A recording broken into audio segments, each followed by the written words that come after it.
A priest has shown up at my first birthday party. He claims that I'm a cursed soul, that my presence will bring doom to those close to me, and my existence itself can snatch everyone's luck. The only way to counter this is to give me up to an orphanage, and let me live a life of poverty and suffering. Without a family, I'll be able to overcome my fate as a cursed soul. Daddy has the priest cast out of our home immediately. Meanwhile, Mommy hugs me tightly. My son is the luckiest boy in the whole wide world. But everything has changed when my younger brother, Andy Lawson, has fallen off the 20th floor. His body is completely shattered from the fall. I can only stand by the window uneasily. Fear is evident in my eyes as I wave my hands with all my might. It wasn't me. It really wasn't me. The wind that day is very strong, but it can never drown out Mommy's cries. Daddy hoists me up and stuffs me into Andy's coffin. I keep latching onto the sides of the coffin to the point my fingers are all bloodied and trampled over. At the same time, I keep screaming for Mommy. Mommy stares at me blankly at first, but her hollow gaze is soon filled with hatred. Why aren't you the one dead? That priest told us that you'll have to stay in the coffin for 7 whole days and nights, just to atone for your sins. Only then can Andy's soul rest in peace. This is your fate and your sin, Adam. The heavy lid slowly covers the coffin, soon sealing my hoarse cries and screams away. A long time later, a few voices ring out amid the sorrowful melody played by the organ. Why is there a tiny gap in the coffin? Hurry up and nail it shut. We can't afford to have misfortune spread to us. When the final nail is bolted onto the lid, I close my eyes. Mommy, Daddy, I'm no longer a cursed soul. The air was getting thinner and thinner. Andy Lawson's tiny body was pressed against mine, frigid. I struggled to lift my hand. My fingers barely touched the coffin lid before sliding back down in a powerless drop. Did you hear that? A voice outside asked hesitantly. Another person immediately snapped. Hey, cut it out. You're scaring me. The man who had spoken first sounded terrified, his voice trembling. I mean, this family's youngest son did just die an unjust death. The older son is supposedly cursed, the kind who brings bad luck wherever he goes. I heard his parents say it themselves. The older son was the one who caused his little brother's death. Doesn't that make him a vengeful spirit now? If I were his parents, I'd regret ever having the older son. Now let's make sure the lid is sealed tight. Wouldn't want any stray cats or dogs to crawl inside. The hurried footsteps slowly faded away, leaving behind a silence as dead as a grave. I curled up inside the freezing coffin, my limbs already numb. I opened my mouth, wanting to scream for help, but an invisible hand squeezed my throat shut. I couldn't breathe. I struggled to sit up and pushed against the coffin lid with all my strength. After what felt like forever, I managed to force it open just a tiny crack. Fresh air rushed into my lungs. I greedily gulped it down. Mommy and Daddy were still waiting for me to come home. They said that as long as I behaved, listened to them, and stayed by Andy's side, they would forgive me. But the air was running out. My body grew weaker and heavier. In my dazed state, I thought I could smell the faint aroma of food. I then heard Mommy's voice. It came through the thick wooden lid, laced with resentment. Come out and eat. Once you're done, get back inside and stay there to atone for Andy. I wanted to answer her, but I didn't have any strength left. Somehow my silence only made Mommy angrier. Hey, what makes you think you can throw a tantrum? You deserve this, you know? Andy's gone. How do you still have the nerve to keep living? I only wanted to tell Mommy that I would be good, but I couldn't get out. I was going to suffocate. With the last trace of strength in me, I weakly pounded against the coffin walls. Dull, muffled thuds echoed from inside. Hey, you little bastard. What are you making a fuss about? Daddy chided angrily. You won't let Andy rest in peace even after he's dead, will you? The pounding stopped. I leaned against the coffin wall, not daring to cry out loud. They couldn't hear my plea for help. Or maybe they could. They just didn't want to help me. I reached around in the darkness until I found Andy's cold hand. I held onto it tightly and pressed it against my face. I'm sorry, Andy. It was all my fault. I did this to you. Tears streamed down my face. For once, there was something hot in this freezing coffin. They fell onto Andy's stiff arm, then slowly lost their warmth. Maybe it was time I accompanied Andy. Night fell. The last sliver of light slipping through the crack was gone. I was so thirsty that I could only lick the droplets of water that had gathered on the inside of the coffin to ease it. I learned to take tiny breaths, one after another, to force myself awake. Late at night, I heard a few coughs outside. Rue, Adam's too young to be locked inside. What if something happens to him? That was Grandma. Grandma loved me. She had to be here to save me. I dug my fingers desperately against the coffin wall, making a faint scratching sound. Her hand seemed to be resting on the coffin lid. Hurry, Grandma. Hurry up and save me. I screamed internally. Tell them the coffin is nailed shut. Tell Mommy and Daddy that I wasn't throwing a tantrum. I was good. Mom, do you have any idea what I felt when I picked up Andy? Mom cried out pitifully. His body was completely limp, and every bone in him was broken. He died such a horrible death. Who was there to save him? Adam has never suffered since he was little, she continued. If he's thirsty or hungry, he can crawl out and eat by himself. If he has even a little bit of guilt, he should stay inside and atone for his sins, praying that Andy's soul can finally rest in peace. She straightened herself. And don't worry. He's not locked inside. I specifically told them not to nail the coffin shut yet. And he's not numb. If he feels suffocated, he'll push the lid open himself to get some air. I only wanted him to experience the helplessness and fear Andy felt when he died. I'm not trying to kill him. But Mommy, the coffin had already been nailed shut. I was close to suffocating. Grandma sighed. If I'd known this would happen, I would have just left him at the orphanage to fend for himself. I mean, what kind of sin did the Lawsons commit to end up with a jinx like him? My raised hand froze, then dropped helplessly. A jinx, a sin, an orphanage. Why? Why had everyone changed? Why did everybody want me dead? Was I really a jinx after all? Grandma's hand moved away. The darkness grew deeper, and the air grew colder. I couldn't tell if it was the third or fourth day. All I knew was that my body was getting weaker and lighter. I had so many dreams. In one of them, Daddy carried me on his shoulders and ran around with me. Mommy tied a beautiful bow tie around my neck. They held my hands and walked me outside. Grandma stood there holding a spatula, reminding me to come home after school and eat the lemon tart she made. Andy's soft little hand touched my face. With his babyish voice, he called me, Adam. I was so happy in those dreams that I kept smiling. Then I woke up. A suffocating darkness loomed over, while Andy's stone-cold body lay beside me. Tears slid down my face. If I could, I would rather fall asleep and never wake up from that dream. That day, many people seemed to attend the funeral. A blind priest showed up, and Mommy and Daddy seemed to treat him with great respect. The priest walked around the coffin once, his mouth constantly muttering something I couldn't understand. Then he suddenly stopped. My heart jumped into my throat. I pressed myself tightly against the coffin wall and looked outside through the crack. A pair of terrifying eyes met mine. I blinked desperately, trying to get his attention. Help me, I muttered weakly, using every bit of strength I had to force the rest of the words out. I'm stuck. I looked at him with hope I had never felt before. Mommy and Daddy didn't know the coffin had been nailed shut. As long as the priest told them, I would be saved. After staring at me for a few seconds, his eyes slowly moved away. The prayer resumed, this time louder and more urgent than before. He knew. He must have known. Why wouldn't he save me? I told you that the child has a cursed soul. He brings misfortune to his own family and harms those closest to him. He can't be kept, he said. Now that things have come to this, the only thing you can do is leave him inside without showing any mercy. Otherwise, your son, Andy, will never be able to rest in peace. Your entire family will suffer a bloody disaster. Mommy responded with a hollow laugh. Why only 7 days? If I could, I'd rather let him stay in there for the rest of his life. Daddy chimed in. Rue, don't say that. He's still our child at the end of the day. Once this is over, we'll listen to the priest and send him to the orphanage. I stared wide-eyed at the pitch-black coffin lid. The last bit of strength I had left to call for help slowly slipped away. So this was it. Even if I behaved and listened to them, they would never love me again. In this world, no one wanted me alive. Time passed slowly. My consciousness began to fade.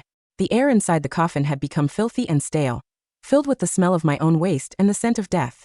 I no longer pressed myself against the crack in the coffin, desperately chasing that tiny bit of hope, nor did I waste the little strength I had left to call out whoever walked by, begging for some attention. I simply lay there in silence, holding Andy's hand, because I knew I was going to die. When I was little, I once asked Mommy what death meant while watching TV. She gently stroked my hair and answered softly, dying means saying goodbye forever.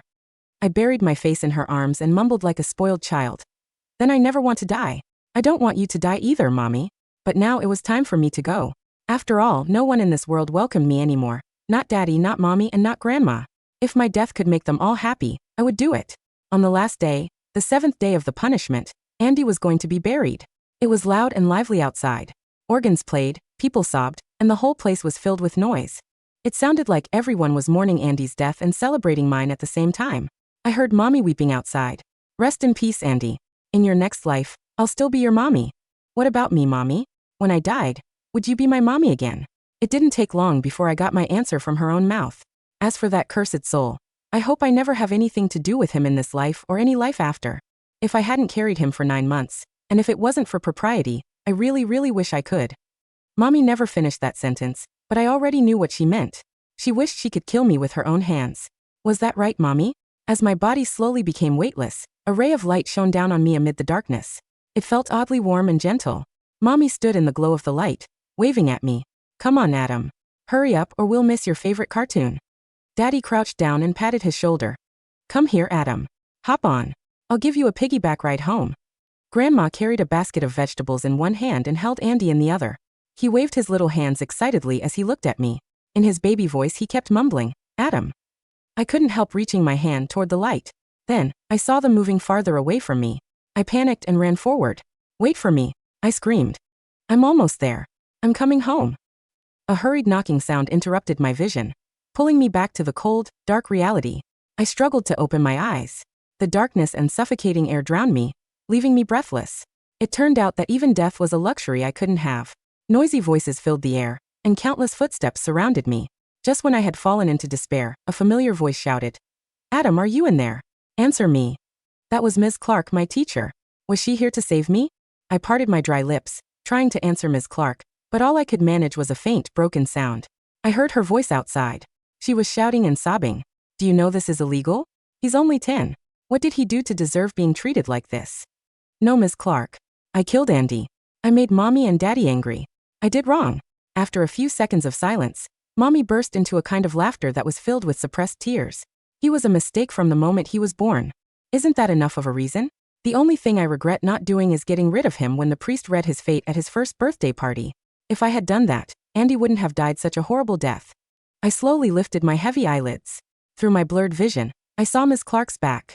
She spread her arms and stood protectively in front of the mini coffin, guarding it with everything she had. It was an accident. What you're doing to him now is abuse. Mommy glanced coldly in my direction and lifted her head, forcing back her tears. I saw him standing by the window when it happened. Are you telling me he didn't do it? He's either a murderer or a cursed soul. There's no other possibility. This is our family matter, Miss Clark. If you keep stirring trouble here, I can't guarantee you'll get to keep your job once you walk out of here. Miss Clark's back stiffened. Her hand slowly lowered. Still, she refused to leave. Mommy came closer to the coffin. If you don't believe me, ask him yourself. Ask him if he's staying inside because he's guilty. She then lightly tapped on the coffin lid a few times. If you want to come out, knock 3 times. But if you have even a shred of sensibility, you'll stay inside and repent for your sin. Ms. Clark bent down and pressed closer to the coffin. She said softly, Don't be afraid, Adam. It's me, Ms. Clark. I'm here to help you. If you're scared, just knock. I lifted my hand and placed it against the coffin wall, gathering all the strength I thought I had, but there was no sound. Cluelessly, I looked at my hands. They were trembling as I tried again. My palm passed straight through the coffin, and into the endless darkness. Was I dead? Before I could even process what was happening, Ms. Clark anxiously shouted, Adam, say something. Aren't you afraid of the dark? Why aren't you answering? Did something happen to you? I looked around in panic, only to see my own face when I turned. My eyes were closed peacefully, my fingers intertwined with Andy's. A smile, so happy and content, rested on my lips. I reached out and checked my own breathing through my nose. I could still feel a faint trace of breath, but it was so weak that it might disappear within a few more minutes. So I wasn't completely dead yet. That was why my soul was still trapped inside this tiny coffin. Through the thick wooden lid, I could somehow see everything unfolding outside. It was as if I had activated a new skill. Mommy's face was cold as she beckoned 2 guys over to restrain Ms. Clark. Enough, Ms. Clark. You asked your questions, and you made your scene. Now are you finally willing to accept that he's doing it to atone for his sins? Ms. Clark refused to give up. She kept struggling. Just open the coffin and check on him. He's afraid of the dark. There's no way he'd just stay in there without making a sound. Maybe something did happen to him. Her protests finally got to Daddy, who turned to Mommy. Maybe we should open it and check. It's almost time anyway. As he spoke, he reached out toward the coffin, only for Mommy to pull him back. Absolutely not. The priest said he has to stay inside for 7 days, and can only be released before the burial. Otherwise, Andy will never rest in peace. I've already made that mistake once. I'm not going to make it again. She closed her eyes and took a deep breath. And so what if something did happen to him? If anything, his being dead is the only thing that can make me happy now. At that moment, I could vividly feel a force surging through my soul, filling me whole. Behind me, that faint breath stopped for good. Great. Now that I was finally dead, Mommy would never be sad again. After Miss Clark was taken away, the somber music resumed. The coffin was lifted, swaying as it was carried forward. Daddy's voice sounded rough. All right, Rue. Once we send Andy off on his final journey, let's let Adam out. It was too late, Daddy. I wouldn't make it even if you decided to let me out. I wouldn't make it home. After what felt like a long time, the coffin was set down. We must have arrived at the burial site. White roses were given out as guests shed tears. I knew none of them was for me. How strange though. I wasn't afraid or resentful anymore. All I felt was fatigue. At the graveyard, Andy's coffin was slowly lowered into the freshly dug pit. Mommy held his portrait tightly in her arms, her gaze cold. All right. Time's up. Get out on your own. Silence. Her face darkened with anger as she gritted her teeth and warned. I told you to get out, Adam. Are you going to delay Andy's burial, too? Still, there was no response. Grandma, standing nearby, stared at the coffin with furrowed brows. Suddenly, her eyes widened in terror. She stumbled forward and fell to her knees at the edge of the pit. Wait. Pause everything. Daddy's eyes were swollen and red. He stepped forward and pulled her back impatiently. Mom, what now? She ignored him, instead reaching out and grabbing the edge of the coffin lid. The moment her fingers touched the thick iron nails hammered into the wood, her face turned deathly pale. Those are nails. Who nailed it shut? Who did it? The screech of the crowbar against the heavy pine wood was a wet, tearing sound. The cemetery workers, their faces pale under their grease-stained caps, worked. With a frantic, clumsy haste. They had been preparing to lower the small, double coffin into the clay pit when Grandma's scream had shattered the solemn, organ-led silence of the graveyard. Hurry, she gasped, her hands clawing at the muddy grass as she knelt by the edge of the pit. He's in there. He's still in there.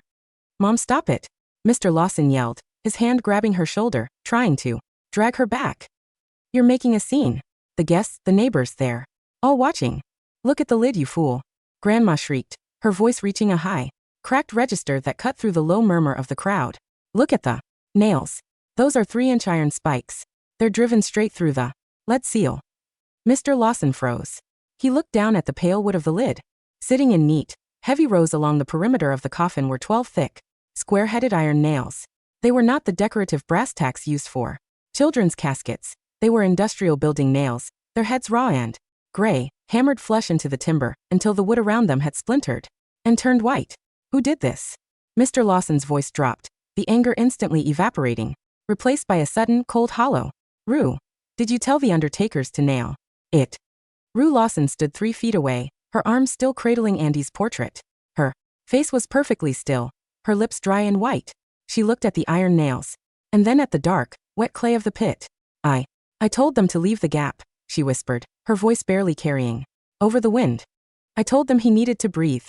I said if he felt suffocated, he would push it open himself.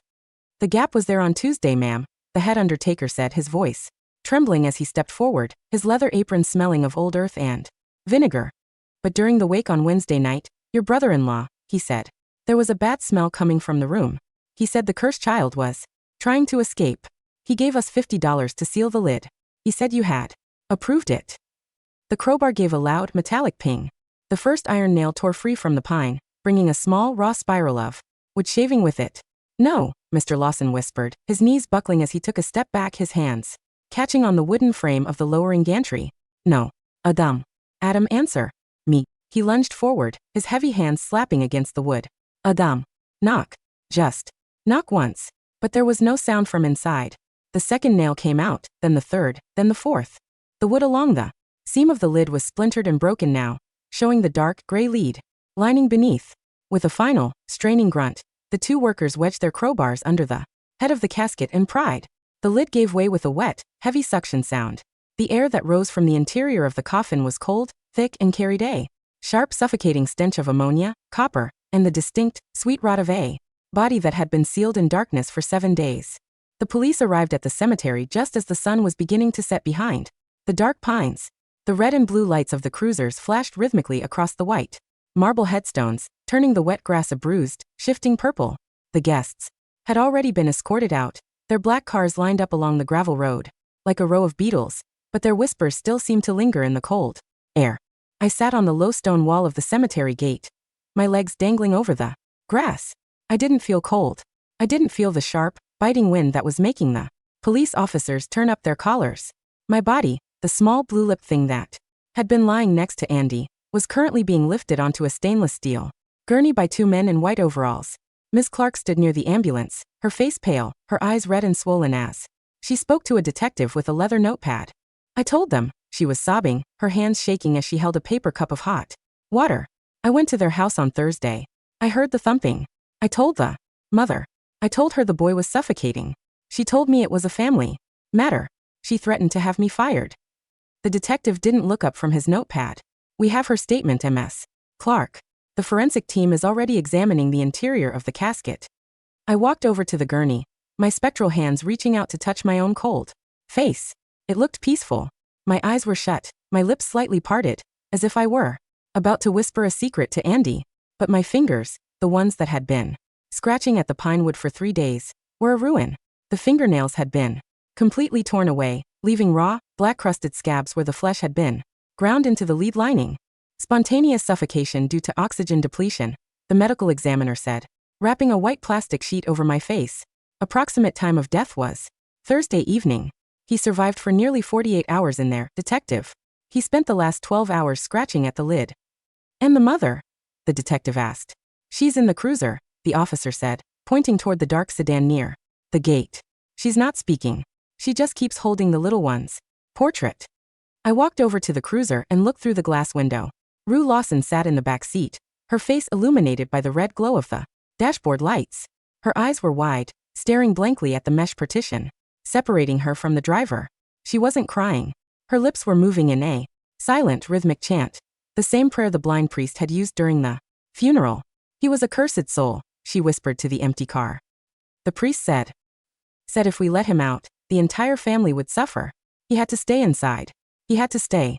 I reached out, my fingers passing straight through the glass, and touched her cheek. It was cold. There was no warmth left in her, no mother's blood, no gentle hand. I'm not a cursed soul anymore, Mommy, I whispered. But she didn't hear me.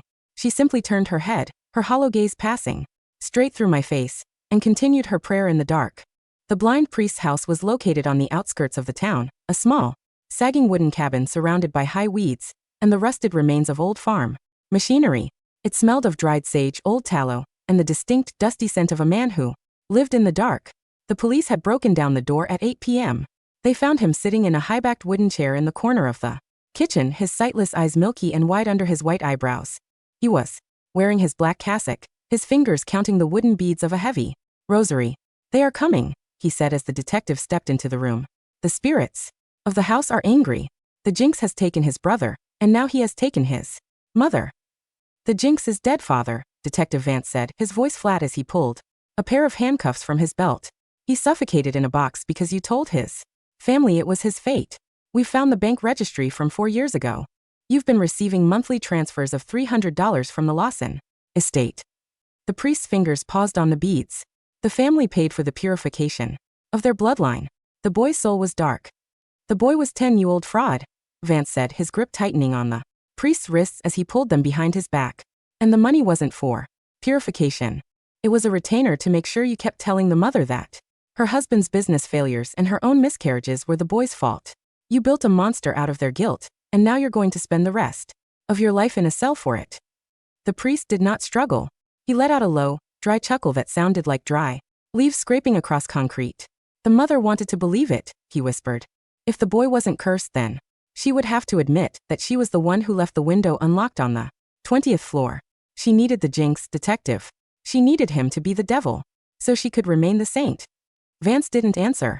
He ushered him out of the cabin, the heavy wooden door swinging closed behind them with a sharp, final clack. The Lawson residence was silent, the front yard cordoned off by yellow police tape that fluttered in the autumn wind. I walked through the closed front door, my boots making no sound on the polished oak floorboards. The house smelled of stale tea, old flowers, and the cold, damp scent of plaster. I went up the stairs to my room. The room was clean, the gray blanket pulled tight over my small bed, my school books still stacked neatly on the desk. A small wooden toy car Andy had given me for my 9th birthday sat near the window, its red paint faded from the sun. I sat on the desk, looking out at the 20th floor balcony. The window was still open, the thin white curtains blowing in the wind like a pair of silent wings. I remembered that day. It had been a Saturday morning, and the wind had been very strong. Andy had been playing near the glass doors, trying to catch a yellow balloon that had drifted over from the neighbor's yard. I had been in the kitchen making a drawing for Ms. Clark. Andy, don't go out there, I had called out. But he hadn't heard me. He was only 3, his little boots making a soft patter-patter on the tile. The balloon had drifted over the railing. He had reached out, his small hand catching the edge of the iron bar, his body tilting forward into the empty blue sky. I had run to the window, my hand reaching out, my fingers catching the soft wool of his red sweater for a single, fleeting second before the fabric tore. "Adam," he had cried, his baby voice disappearing into the roar of the wind. I had stood by the railing, my hand halfway raised, my eyes wide as I watched him fall down and down, until he looked like a tiny red leaf landing on the gray concrete of the courtyard below. "It wasn't me," I whispered to the empty room. I tried to catch him. But the house didn't answer. The empty rooms, the silent corridors, the gold-framed photos of the family on the mantelpiece, they were all gone now, dissolved into the yellow files of the county court and the quiet, dry logs of the state prison. The trial of Rue and Mr. Lawson was held in the spring, in the small, brick-walled courthouse downtown. The courtroom was crowded, the public gallery filled with neighbors, reporters, and the quiet, curious onlookers who wanted to see the monsters of the Lawson case. I sat on the high window ledge, my legs swinging over the wooden paneling, the warm spring sun heating my spectral shoulders. The defendant, Rue Lawson, did willfully and with premeditation commit child abuse leading to death. The judge read from the leather folio. Furthermore, the defendant did actively obstruct the rescue efforts of school personnel and medical staff, resulting in the prolonged suffering of the victim. Rue Lawson stood in the dock. She was wearing a simple gray prison jumpsuit, her hair cropped short and gray, her face thin and completely devoid of its old, sharp pride. She looked 70 years old, her hands shaking as she held the wooden railing. She didn't look at the judge. She looked down at her hands. I wanted him to repent," she whispered, her voice dry and rasping through the microphone. "I wanted him to tell me he was sorry. If he had just knocked. If he had just said he was sorry." "He couldn't knock, Mrs. Lawson," the prosecutor said, his voice dropping into a cold, clinical whisper as he held up the forensic photos of the coffin lid. The lead lining was 3 inches thick, and the iron nails had sealed the seal completely. He was suffocating. He didn't have the strength to make a sound. The courtroom went entirely silent. The heating vent in the corner hummed softly, blowing warm, dry air into the space. Mr. Lawson covered his face with his hands, his shoulders heaving with a sudden, ragged sob. He had been sentenced to 10 years as an accessory. Rue was looking at life without the possibility of parole. The judge slammed his gavel down. Thud. It was over. I stood up from the window ledge, my boots making no sound on the glass. I looked at the courtroom one last time. At the weeping father, the silent, broken mother, and the quiet, professional face of Ms. Clark, who was sitting in the front row, a single white rose held in her hand. "Goodbye, Mommy," I whispered. I turned around, walked through the high glass window of the courtroom, and stepped into the warm spring air of the street. The sky was a vast, solid blue, and the wind was soft, carrying the scent of blooming cherry blossoms and the quiet, gentle murmur of the river. I saw Andy standing near the bridge, his red sweater bright under the sun, his small hand waving at me. "Adam," he called out, his baby voice clear and happy. "I'm coming, Andy," I smiled, running down the steps of the courthouse, my steps light, fast, and entirely free. We were going home. We were going to the light. And this time, no one was going to nail the door shut.